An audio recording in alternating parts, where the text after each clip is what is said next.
اس میں ایگریکلچر میں اگر مجموعی طور پر دیکھیں تو ہمارے پاس پوٹینشیل ایگریکلچر میں بھی ہے، لائف سٹاک میں بھی ہے، فشریز میں بھی ہے. یہ تینوں شعبے جو ہے کو ریلیٹڈ ہیں. اور ایگریکلچر کی اگر آپ بات کریں تو ہمارے پاس سیریلز ہیں، ویجیٹیبلز ہیں، سیڈز ہیں. یہ کراپس ہمارے پاس بہت زیادہ پوٹینشیلز کے حامل ہے. اگرچہ میں کوشش یہ کر رہا ہوں کہ نئی ٹرینڈ ڈالوں، نئی ٹرینڈ یہاں پہ شروعات کر دوں، کیونکہ ٹریڈیشنل اور کنونشنل ہمارا جو پیٹرن رہا ہے انٹرونشن کی صورت میں یا ہماری پروڈکشن کی صورت میں، اس کو ہمیں چھوڑ کر ہمیں نئی اس کی طرف انٹرونشن کی طرف جانے کی ضرورت ہوگی. جیسا کہ آپ دیکھیں تو اس وقت جو ڈیمانڈز ہیں کیش کراپس کی طرف اگر جائیں تو پھر اس میں ہماری اکانومی کی جو اکانومیکل سائیکل ہے وہ بڑی اچھی ہو جائے گی. اس میں گلگت بلتستان کی پوٹینشیلز کو دیکھیں تو آپ کی پہلے سے کچھ چیزیں چل رہی ہیں جس کی ضرورت بھی ہے، جس میں ویڈ ہے، بگ ویٹ ہیں. اسی طرح آپ کے ویجیٹیبلز میں آ جائیں تو پوٹیٹو وغیرہ ہیں. میں سمجھتا ہوں کہ یہ چیزیں جو ہماری ضروریات ہے اس حساب سے تو جاری رکھیں، لیکن یہ کیش کراپس ہمارے لیے نہیں بن سکتی، مگر یہ کہ بگ ویٹ بن سکتی ہے. بگ ویٹ کو ہم یہاں پہ ملٹیپلائی کرنے کے لیے اور پھر اس کی ییلڈ کو بڑھانے کے لیے ہم نے کینیڈا سے اچھی بیج لے کے آئے ہیں، فارمرز تک ہم نے دی ہیں. اور اس ٹائم یہ صورتحال ہے کہ بگ ویٹ کی ڈیمانڈ پوری نہیں کر پا رہے گلگت بلتستان، اور اس کی نیوٹریشنل ویلیو کا بھی آپ کو اندازہ ہے، بہت اچھی نیوٹریشنل اس کی ویلیو ہے اور پرائس بھی بہت زیادہ ہے. اور گلگت بلتستان کی جو یہاں کی ہارش ویدر ہے، یہاں کی جو مجموعی طور پر آب و ہوا ہے، اس کے نتیجے میں یہاں فلوریکلچر کی بھی بڑے مواقع ہیں، موجود ہیں. اس پہ ہم نے پائلٹ پروجیکٹ کے طور پر کچھ ایکٹیویٹی شروع کی ہوئی ہیں. آپ کے علم میں ہوگا نیدرلینڈ اس وقت دنیا میں اپنی جی ڈی پی کا تقریباً 40% جو ہے صرف فلوریکلچر سے ارن کرتی ہے. کیوں نہ ہم کریں، اور ان سے زیادہ ویدر جو ہماری یہاں بہتر ہے، اور وہاں سے ہم نے امپورٹ کر کے بیج لا کے یہاں کی جو فلوریکلچر ہے اور فلاورز ہیں اس کی ساخت اور اس کی جو لائف ہے وہ وہاں کی نسبت زیادہ بہتر تھی، کیونکہ یہاں کی ہارشنس اور پھر ہائی الٹیچیوڈ وہ بہت زیادہ ہے. تو ہم ان تمام پروڈکٹس کی طرف، اسی طرح گارلک پہ بڑے پیمانے پہ کام شروع وہ کیش کراپس میں شامل ہیں. تو کوشش ہماری یہ ہے کہ ہم جائیں کیش کراپس کی طرف. اس کے لیے ہم نے کیا کیا، تو پہلی بات میں آپ کو بتاتا چلوں، جو فوڈ سیکیورٹی کے ایشوز آ رہے ہیں اس کے لیے ہم نے 250 میٹرک ٹن بیج اس ٹائم پہ اس سال ہم نے گندم کی ہم نے فارمرز کو دی ہیں. سر سوری میں آپ کو انٹرپٹ کر رہا ہوں. آپ نے جب گندم کی ہی بات کی، آپ نے بھی تھوڑی دیر پہلے کہا بگ ویٹ ہماری مارکیٹ سپلائی کے لیے شارٹیج ہے، یعنی کہ یہ ایک طریقے سے آپ اس کی پروگریس میں بتا رہے ہیں. تو دوسری جانب گلگت بلتستان میں فوڈ کرائسس، اور اس میں آپ یقیناً جانتے ہیں کہ گندم تو ریڑھ کی ہڈی ہے.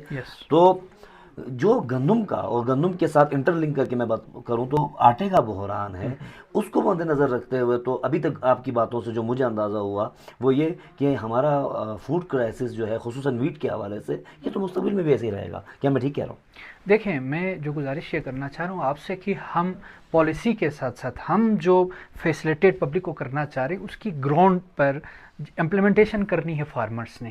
اور فارمرز کی طرف سے آپ کو معلوم ہے پہلے اس طرح فیڈ بیکس بھی پراپر نہیں آتی تھی اور فارمرز اس میں دلچسپی نہیں لیتے تھے. اب فارمرز کو بھی نظر آنے لگی ہے کہ آگے کرائسس ہیں، اب ان کو انسینٹیوائز کرنا ہماری ذمہ داری ہے، فیسلیٹیٹ کرنا ہماری ذمہ داری ہے، کیپیسٹیٹ کرنا ہماری ذمہ داری ہے. اور اس میں ہم کیا کر رہے ہیں فوڈ کرائسس کے لیے؟ اس کے لیے میں نے پہلے کہا بگ ویٹ کے لیے ہم اچھی ییلڈ والی سیڈز لے کے آ رہے ہیں تاکہ اس کی ملٹیپلیکیشن ہو جائے اور پروڈکشن میں بے تحاشا اضافہ ہو جائے. ایک دوسرا، ویٹ میں ہم 250 میٹرک ٹن اس سال ہم نے کسانوں کو دیے اور فارمولے کے تحت دیے. میں نے آپ کو بیج دے دی، آپ نے ایک یعنی جتنی بیج آپ کو دے دی اتنی بیج آپ نے دوبارہ ہمیں دینی ہے اور ہم اس کو پے کریں گے. ٹارگیٹڈ پروڈکشن کتنی ہوگی اس کی؟ فرسٹ ٹائم تو ہم سیڈز پہ جا رہے ہیں تاکہ ہماری سیڈز پوری ہو جائیں. اور دوسرا یہ کہ ہم یعنی جی بی گورنمنٹ ہم اپنے پیسے خرچتے ہیں جا کے پاسکو میں، ہم اپنی سبسڈی کے جو پیسے ہیں وہاں پاسکو والوں کو دے دیتے ہیں. تو ابھی میکینزم ہم نے بنائی ہوئی ہے، اس پہ ابھی نیکسٹ کیبنٹ میں ایجنڈا بھی ہے.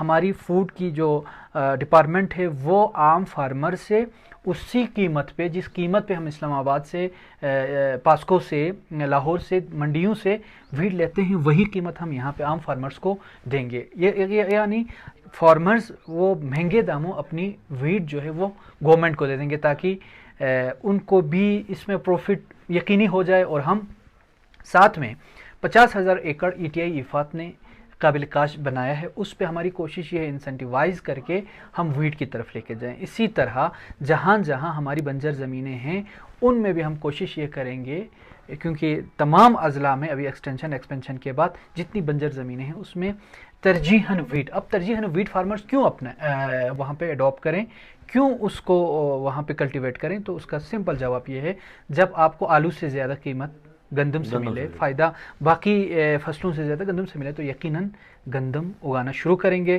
اس کا امپیکٹ انشاءاللہ بڑے پیمانے پہ پڑے گا۔ ابھی اگر آپ مجھ سے پوچھیں کہ آپ ٹنوں کے حساب سے، تو ہمارے پاس کوئی 16 لاکھ بوریاں ہیں جو ہم پاسکو یہاں پہ پاسکو کے ذریعے، اگرچہ کہنے کو تو 16 لاکھ ہے لیکن پچھلے 10 سالوں سے 12-13 لاکھ سے زیادہ گندم گلگت بلتستان کو بوریوں سے زیادہ نہیں آ رہی ہے۔ کہ آپ بڑے اپڈیٹڈ ہیں اس حوالے سے، لیکن پھر کیا وجہ تھی کہ جب آپ کو فوڈ کی منسٹری جو ہے آفر ہوئی تو آپ نے اس کو ڈینائل کر دیا؟ اس پہ دیکھیں، اپوزیشن لیڈر نے ایک دعویٰ کیا تھا، جی، دعوے تو بہت بڑے بڑے دعوے کرتا ہوں، ایسے دعوے کرتے ہیں جیسے آسمان سے تارے توڑ کے ابھی لا رہے، تو 20 لاکھ بوریاں انہوں نے دینی تھی۔ جس دن منسٹر فوڈ کو، ایڈوائزر فوڈ کو ہٹا دیا جائے گا، اس کے اگلے دن 20 لاکھ، ابھی اپوزیشن لیڈر کے 20 لاکھ بوریوں کا میں انتظار کر رہا ہوں، 20 لاکھ بوریوں کا انتظار کر رہا ہوں۔ عوام کو دیکھیں، اگر اپوزیشن لیڈر وہ 20 لاکھ بوریاں لاتے ہیں تو پھر کیا آپ یہ منسٹری قبول کر لیں گے؟ وہ تو آپ بھی قبول کرنے کو تیار ہوں گے اس صورت میں۔ نہیں، ہم چاہ، اور میری کیا خواہش ہے، اگر آپ منسٹری قبول کرتے ہیں، چیلنج قبول کرتے ہیں تو میری کیا خواہش ہے پتہ ہے، میری یہ خواہش ہے، کیونکہ یہی حفیظ الرحمان تھے، یہی اپوزیشن لیڈر تھے جس نے جا کے کہا ہے کہ 10 لاکھ بوریاں پوری ہوں گی، لیکن یہاں پریویلیجز بہت زیادہ ہے، یہاں گورنمنٹ، جی بی گورنمنٹ خدا نخواستہ چوری کر رہی، اس لیے یہ پوری نہیں ہو رہی۔ میری خواہش یہ ہے، میں نے کیبنٹ میں بھی یہ پوائنٹ اٹھائے تھے، میں نے سی ایم صاحب کو بتا دیا تھا کہ فوڈ کی پوری منسٹری، پورا ڈپارٹمنٹ جو ہے، چونکہ یہ فیڈرل کا ایشو ہے، اچھا وہاں پہ اگر گندم، معیاری گندم نہیں آتی، ذمہ دار کون؟ G B government. کیوں؟ گندم آپ دیتے ہیں، ذمہ دار میں۔ اچھا آپ کٹوتی کرتی ہے آپ کی گورنمنٹ، فیڈرل گورنمنٹ، گندم کم آپ دے دیں اور پھر گالیاں میں ایسا ہوں، کیوں؟ کس لیے؟ اگر معیاری گندم نہیں آتی، کم گندم آتی ہے، کوٹے پورے نہیں ہو رہے، سبسڈی نہیں بڑھائی جا رہی ہے ایز پر ڈیمانڈ، اس کے ذمہ دار یہی پی ڈی ایم ہے، فیڈرل گورنمنٹ ہے، لہٰذا ڈپارٹمنٹ ہی فیڈرل گورنمنٹ کو دے رہے، جس طرح باقی یہاں پہ کچھ ڈپارٹمنٹ فیڈرل گورنمنٹ چلا رہی ہے نا، تو وہ بھی چلا لیں۔ اچھا، یہاں پہ ایک اور سوال پیدا ہوتا ہے کہ اگر ہم بات کرتے ہیں پی ڈی ایم کی، یا ایک طریقے سے دیکھا جائے تو گلگت بلتستان کی اپوزیشن کی، تو ان کا تو یہ کہنا ہے کہ چونکہ آپ بھی کولیشن میں ہیں گورنمنٹ میں، کہ صوبائی حکومت کو زمان پاک میں چوکیداری سے فرصت نہیں ہے، وزیر اعلیٰ صاحب کو بھی اور ان کے منسٹرز کو بھی، جن میں آپ بھی شامل ہیں، جی، تو عوام کے ایشوز کو تو آپ نے ایک طریقے سے ایڈریس کیا ہی نہیں اور چھوڑ کے رکھا، اور حالات یہ ہو گئے کہ ہمارے وزراء نے سردیاں لاہور میں گزاری اور گلگت بلتستان کے عوام یہاں پہ رول کے رہ گئے۔ زندہ باد۔ میں نے یہ بات اسمبلی میں بھی کی تھی، شہید ذوالفقار علی بھٹو کی برسی کے موقع پر امجد نے اٹھ کے بڑی تقریریں کی نا آئین کے حوالے سے، جو آئین کی پاکستان میں پامالی ہو رہی ہے وہ آپ کے سامنے ہے۔ میں نے وہاں ایک لفظ کہا تھا کہ بھٹو کے نام پہ سیاست کرنے والے اور اس کے نام پہ ابھی تک روٹی کپڑا مکان کے نام پہ روٹی کی جگہ پہ کیا دے رہے ہیں، مکان کی جگہ پہ قبرستان اور کپڑے کی جگہ پہ کفن مل رہا ہے، وہ اپنی جگہ پہ عوام کی بات کر رہا ہوں، میں اسپیسیفک نہیں ہو رہا۔ تو اس وقت جس ٹائم پہ پاکستان میں، دیکھیں آپ کی پارٹی، میری پارٹی، اس کی پارٹی سے رہنے دیں، اس ملک میں، وطن عزیز پاکستان میں جو لیجنڈ پیدا ہوتے ہیں، آپ کو اختلاف ہوگا، 1000 اختلاف، لیکن وہ مشکلوں سے پیدا ہوتے ہیں، کوئی پرسنالٹی پیدا ہوتی ہے، انٹرنیشنل کوئی برانڈ بنتا ہے۔ بھٹو کو میں نے کہا ایک بہت بڑا لیجنڈ انسان تھا، انکار نہیں کر سکتے۔ بھٹو کو پھانسی پہ چڑھایا گیا، یہ نعرے لگانے والے کہاں مرے ہوئے تھے؟ سوری ٹو سے، میں سخت لفظ کہہ رہا ہوں، اگر یہی میں نے کہا آج بھٹو ادھر ہوتے اور ادھر وزیر اعلیٰ امجد ایڈوکیٹ ہوتے، بھٹو کے ساتھ یہی سلوک ہوتا، یا وہ پہلے والا سلوک جو عامر نے ان کو لٹکایا تھا، ان کو تو باہوں میں لے کے ابھی ساتھ بیٹھے ہوئے ہیں، جو ساتھ تھے، فضل الرحمان ساتھ تھے، نون لیگ ساتھ تھے، ان کے قاتل سارے جمع ہیں ان کے ساتھ ابھی۔ اگر اس ٹائم پہ میں موجود ہوتا تو میں اسی امجد ایڈوکیٹ کے ساتھ میں بھٹو کے رکھوالی کے لیے وہاں چلا جاتا۔ کیوں؟ اس لیے کہ عوامی لیڈر کے ساتھ کھڑا ہوں۔ آپ عوام کی بات کر رہے ہو نا خان، عوام اس وقت عوام کی ڈیمانڈ ہے، اکثریت ان کے ساتھ ہے، ایک طرف اسٹیبلشمنٹ ہے اور چند اسٹیبلشمنٹ کے مہرے ہیں، ابھی ریئلائز ہونے لگا ہے۔ خود پاکستان پیپلز پارٹی ریئلائز تو ان کو پہلے سے تھا، لیکن وہ کھیلنا چاہ رہے تھے، اپنے سارا غصہ نکالنا چاہ رہے تھے پرانا، کیونکہ انہوں نے توہین کی ہوئی تھی بی بی کی، آپ کو معلوم ہے کس طرح ان کی عزت تک کو تار تار کرنے کی کوشش کی تھی، وہ سارا جو ان کو تھا پرانا بیر، وہ سارا پیپلز پارٹی نے ان کو گھسیٹ کے لے جا کے، واقعی میں ایک جملہ تھا نا کہ ان کے پیٹ چاک کریں گے، واقعی چاک کر دیے، کہا تھا ہم ان کو ذلیل کریں گے، واقعی ذلیل و رسوا کرنا تھا۔ سو عوام اکثریت چونکہ میں سمجھتا ہوں اس وقت پاکستان کو بچانا، آئین کو بچانا اہم ہے، جمہوریت کو بچانا اہم ہے. جمہوریت بچے گی، پاکستان دوبارہ ٹریک پہ چڑھے گا اور بحرانوں سے نکل آئے گا، تب گلگت بلتستان بچے گا، ورنہ جی بھی نہیں بچے گا. یہ ہم اگر زمان پارک جاتے ہیں، خان کے پیچھے کھڑے ہیں تو گلگت بلتستان کے لیے، اور میں چیلنج کے ساتھ ایسے باتیں نہیں، اسٹیٹسٹکس میں سامنے رکھتا ہوں. پچھلے 70 سالہ پی ایچ ڈی پی کی اسکیمیں رکھیں، خان کے 2 سال کی اسکیمیں رکھیں. اگر یہ اسکیمیں کم ہیں تو میں آج ریزائن دے کے گھر بیٹھوں گا. میرے شگرتھاں پاور پروجیکٹ ان ظالموں نے اڑایا ہے، ڈیفر کیا بغیر کسی ریزن کے.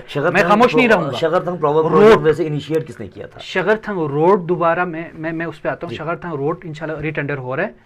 یا آپ ہرپو پاور پروجیکٹ، آپ کے غواڑی پاور پروجیکٹ، اسی طرح شندور، شگرتھنگ روڈ وغیرہ وغیرہ، پی ایچ ڈی پی کی اسکیمیں 250 بیڈ ہاسپٹل سمیت. کیا ان 70 سالوں میں یہ کہاں تھے؟ 3 4 بار تو باریاں بدلی تھیں انہوں نے. خان کو ہم چاہ رہے ہیں، اگر ان کو پروٹیکٹ کر رہے ہیں تو ایک اصول کی وجہ سے، اس کی ذات کی وجہ سے نہیں. ہم نے جمہوریت. سر میں آپ کو انٹرپٹ کروں گا کیونکہ میرے پاس بڑا وقت محدود ہے. آپ نے کہا خان کی پروٹیکشن کی بات کی، جبکہ اس وقت تو جسچر یہ ہے کہ گلگت بلتستان کی حکومت کو اپنی پروٹیکشن کی پڑی ہوئی ہے. کیوں؟ کیونکہ کہا یہ جا رہا ہے کہ اب یہاں پر بھی رجیم بدلنے کی باتیں ہو رہی ہیں. رجیم چینج کرنے کی پوری کوشش کی ہے. وہاں رجیم چینج کر کے کرنے والوں کا جو حشر ہوا ہے اس سے برا حشر یہاں ہوگا. یہاں بڑی کوششیں کی ہے، نمبر گیم بدلنے کی صورت میں تو آپ لوگوں کو انشاءاللہ ناکام ہوگا. کسی کی مجال نہیں ہے انشاءاللہ کہ وہ گلگت بلتستان کے غیور لوگوں کو خریدیں. زر خرید غلام نہیں ہیں ہم. نہ ہم کسی خوف میں، کسی کال پہ، کسی اس سے ڈرنے والے ہم نہیں ہیں. آپ لوگوں نے بہت خریداری کی ہے، ہارس ٹریڈنگ بہت کی نیچے. یہاں نہیں، اتنے کمزور نہیں ہے گلگت بلتستان والے. اور میں اکثر کہا کرتا ہوں گلگت بلتستان کی پہاڑی چوٹیاں نا بلوچستان کی پہاڑی چوٹیوں سے بہت بلند ہے. ہم شرافت میں مارے جا رہے ہیں. صاف کہوں، ہم شرافت میں ابھی تک 70 سالوں میں 75 سالوں سے مارے جا رہے ہیں. آن ایئر میں کچھ باتیں کرتا ہوں. زندگی موت اللہ کے ہاتھ میں ہے، عزت ذلت پروردگار کے ہاتھ میں ہے، کسی کے ہاتھ میں نہیں ہے. کسی خفیہ طاقت کے یا جو اپنے آپ کو پھر اون سمجھتے ہیں ان کے ہاتھ میں نہیں ہے، اللہ کے ہاتھ میں ہے. تو 75 سالوں سے آپ کی اور میری شرافت کی وجہ سے ہمیں مذاق بنایا جا رہا ہے، جاتا رہا ہے. ابھی بھی یہ لوگ چاہ رہے ہیں کہ ہمیں اس طرح پیش کیا جا رہا ہے جیسے گلگت بلتستان پاکستان کے لیے بوجھ ہے. شرم آنی چاہیے. اگر ہمیں NFC ایوارڈ میں ہمیں ہمارا جو ڈیو رائٹ اور شیئر ملتے ہیں نا، اس وقت آپ کا میرا بجٹ 150 ارب سے زیادہ ہوتا. تو سر جب آپ کی مرکز میں حکومت ہے، خان صاحب پی ایم تھے، اس NFC کے لیے آپ نے کام کیوں نہیں کیا؟ جی 375 ارب روپے ہم نے اسکیم پیکیج رکھا، یاد ہے آپ کو. ایک ہم نے کیا آئینی ایمبٹ میں جانے کے لیے پورے مسودے تیار کیے. 23 مارچ میں اعلان ہونا تھا، پیچھے سے حکومت گر گئی. شاید آپ کے علم میں وہ ہم 3 مہینے لگا کے بیٹھے تھے. اور پھر نیشنل اسمبلی میں، سینٹ میں، NFC ایوارڈ میں سارا میکینزم بننے کے بعد، اس میں میں صاف کہوں گا اپوزیشن نے بھی ساتھ دیے تھے. امجد کا نام لوں گا، ساتھ دیا تھا. اچھا حفیظ باہر چیخ چلا رہا تھا، لیکن ان کے جو شریف نمائندے تھے اچھے، وہ جو اسمبلی میں ہے ممبر، باہر بیٹھ کے یہ بتا رہا نا کہ ہم اڑائیں گے، وہ اڑانے کے چکر میں تھے. جبکہ نون لیگ کے جو نمائندے تھے الحمدللہ وہ بھی ساتھ تھے، اسلامی تحریک کے ساتھ تھے، ہم تھے، PTI، سب مل کر ایک مسودہ بنا تھا نیشنل اسمبلی میں. اور پھر قومی فورم پہ ہمیں ملنی تھی نمائندگی، اور یہ تقریباً طے ہو چکا ہوا تھا. اگرچہ اس میں بھی ہماری ڈیمانڈ کے عین مطابق میں آپ کو بتا دوں نہیں مل رہی تھی، لیکن ہم نے کہا یہ پہلا سٹیپ ہے، وہ اس میں مزید بہتری ہو سکتی ہے. جہاں تک گلگت بلتستان کی اسمبلی کو اڑانے کی اگر کسی کو خواہش ہے، وہ بیگ بھر کے پیسے لے آنے کی خواہش ہے، یا آپ کوئی تھریٹ دے کے یا دھمکی دے کے یا کہیں سے پیچھے جو کرتے ہوتے ہیں جو پاکستان کی ہیجانی کیفیت ہے، تو میں سمجھتا ہوں کہ یہ مذاق ٹھیک ہے، آپ اڑا دیں شوق سے، لیکن اس آپ شیور ہیں، آپ کانفیڈنٹ ہیں کہ ایسا نہیں ہوگا؟ اور عارف صاحب میں آپ کو بتا دوں نا، مجھے یقین کریں لطف آئے گا کہ میں جا کے نا اپوزیشن کے بینچ پہ جا کے بیٹھوں اور اس علاقے کے ساتھ، اس علاقے کے خون کے ساتھ سودا کرنے والے ان ننگے قوم کو میں ذلیل کروں. اور سر یہ کام تو آپ اقتدار میں رہ کے بہتر کر سکتے ہیں، اس کے لیے آپ کو اپوزیشن پہ جانے کی کیا ضرورت ہے؟ جو ہم سے جس لیول پہ ہم کر سکتے ہیں کریں گے، ایسی بات نہیں ہے. وہاں پہ میں کہنے قوم کی اگر آپ نے بات کی، سر میں موضوع بدل دیتا ہوں، آپ کی بات پہنچ گئی، یقیناً ناظرین بھی دیکھ رہے ہیں. اب اگر آپ قوم کی بات کرتے ہیں تو قوم تو اس وقت لینڈ ریفارمز ایکٹ کو لے کر آپ لوگوں کے خلاف بھی بہت ساری باتیں ہو رہی ہیں، اور یہ بھی کہا جا رہا ہے کہ آپ تو زمین سے غداری کرنے پر تل چکے ہیں. اب یہ کس کے اشارے پہ ہو رہا ہے، کیا ہے، اس مندرجات میں جائے بغیر آپ یہ بتائیے کہ یہ لینڈ ریفارمز کے حوالے سے آپ نے گلگت بلتستان کے عوام کو کیسے کانفیڈنس ملے گا؟ دیکھیں لینڈ ریفارمز پہ، اس پہ سیاست نہیں ہونی چاہیے. پہلی بات تو یہ میں اپوزیشن کے دوستوں سے بھی میں اکثر کہتا ہوں جن کے ساتھ بیٹھک ہوتی تھی کہ اس معاملے پہ کم از کم عوام کے ساتھ سیاست نہ کرے، علاقے کے ساتھ سیاست نہ کرے۔ رہی بات اس میں کیا فارمولہ طے ہونا چاہیے، کیا میکینزم بننی چاہیے، اس پہ زیرو ڈرافٹ پہ شور مچایا گیا۔ زیرو ڈرافٹ ہوتا ہی اس لیے ہے کہ آپ سے 100% وہ اس میں امینڈمنٹ ہوتی ہے اور ہونی چاہیے۔ ابھی تک کسی نے سنجیدگی کے ساتھ کام نہیں کیا۔ پچھلے دور میں ایک کام ہوا جس پہ 20-80 کے ریشو کی بات کی، ہم نے کہا یہ ریشو میرے لیے قبول نہیں ہے۔ میں اس بات پہ نہ صرف یقین رکھتا ہوں بلکہ میں کر کے دکھاؤں گا کہ آپ کے دریا کے کنارے سے لے کر پہاڑ کی چوٹی تک یہ گلگت بلتستان کے عوام کا ہے، کسی خالصہ سکھ کا نہیں ہے، کسی کا نہیں ہے۔ یہ میں بات پوری کروں لینڈ ریفارمس پہ، اور اس پہ یہ تأثر دیا جا رہا ہے اور اس طرح بتایا جا رہا ہے کہ پہلے تمام زمینوں کو گورنمنٹ اپنے قبضے میں لے کے پھر اپنی مرضی سے ادھر ادھر قربانی کے گوشت کی طرف بانٹی جائیں گی یہ زمینیں۔ ایسی بات نہیں ہے، بالکل بھی نہیں ہے۔ میکینزم میں جو ہمارے پاس پرانے وقتوں میں مثلاً کہا جاتا تھا خالصہ، جسے گورنمنٹ لینڈ کا نام دیا گیا، اس کو ہم پبلک لینڈ کے نام پہ ہی رکھیں گے، پبلک لینڈ کے نام پہ۔ اب اس زمینوں میں میکینزم کیا ہو، اس زمینوں کی تقسیم کے حوالے سے اس کی میکینزم ممکن ہے سکردو میں کچھ کرنا پڑے، دیامر دار التنگیر میں کچھ اور کرنا پڑے، کیونکہ وہاں کی جو روایات ہے کچھ اور ہے، یہاں کی روایات کچھ اور ہیں۔ اور یہ تاثر دینا کہ مثلاً تمام زمینوں پہ قبضہ ہونے جا رہے ہیں، مثلاً میرے حلقے کی بات کریں، حلقہ 2 میں کتنی ایسی زمینیں ہیں، میدان ہیں جو خالصے کے نام پر تو موجود ہے لیکن ابھی تک عوام کے پاس ہے۔ تو کیا آپ یہ سمجھتے ہیں کہ ہم وہ کیا گورنمنٹ کو دے دیں گے؟ سوال نہیں پیدا، بالکل بھی نہیں دیں گے۔ جتنی خالصہ کی زمینیں موجود ہیں اس میں میکینزم ہم نے بنانی ہے، میکینزم کے تحت ہاں وہاں پہ روڈ بنے گا، کیونکہ ہم نہیں چاہتے کہ وہاں مشروم گروتھ ہو جائے اور یہ لینڈ فیچر برباد ہو جائے۔ ہاں اس میں ایک ایریا مختص کیا جائے گا اور وہ عوام کے نام پہ ہی ہوگا جہاں پہ ایگری ایکٹیویٹیز ہوگی۔ سر فیوچر میں ابھی میں زیادہ تفصیلات سے نام نہیں لوں گا، اسی موضوع کو لے کر کچھ علاقوں میں جب ایجیٹیشن ہوئی یا پبلک نے اپنے رائٹس کے حوالے سے بات کی، ان کے اوپر تو آپ کی حکومت نے ایٹیا لگا دیا۔ کہاں پر؟ یہ آپ بہتر جانتے ہیں۔ آپ اگر گلگت کی بات کر رہے ہو، اگر آپ گلگت کی بات کر رہے ہو تو میں گلگت بلتستان کی بات کر رہا ہوں۔ میں ایک اسپیسیفک کیس کو اس سے ٹو کیا گیا۔ مسئلہ یہ ہے اسپیسیفک کیس کو کچھ لوگوں نے جا کر وہاں پہ ایجیٹیشن کیا، جا کے ان کو ہٹایا۔ کیوں ہٹایا؟ تقریباً 3-4 مہینے پہلے آپ کو معلوم ہے گلگت بلتستان میں ایک میڈیکل کالج اپروڈ ہے پچھلے 1.5-2 سالوں سے، اور وہ ابھی تک لٹکا ہوا ہے۔ میڈیکل کالج آپ کے میرے علاقے میں بن رہا ہے اور وہ تنازع کا شکار تھا، اور وہ جو زمین تھی جہاں پہ میں خود موجود تھا اس کمیٹی میں، جا کے وہ سائٹ سلیکشن ہو گئے میڈیکل کالج کے لیے۔ جب سائٹ سلیکشن ہونے کے اگلے دن کچھ بندوں نے جا کر وہاں پہ قبضہ جمایا۔ یار یہ میڈیکل کالج کس کا ہے؟ آپ کا اپنا ہے؟ یہاں پہ 250 بیڈ ہاسپٹل بنا کس کا ہے؟ میرا ہے۔ چلیں سر اس حوالے سے آپ کا موقف آ گیا۔ آخری سوال ہے چونکہ دامن وقت میں بالکل گنجائش نہیں ہے، بجلی کا نہ ہونا، پانی کا نہ ہونا، یہ میرے جیسے عام آدمی سے لے کر آپ جیسے ماشاء اللہ ایک منسٹر تک سب کا مسئلہ ہے۔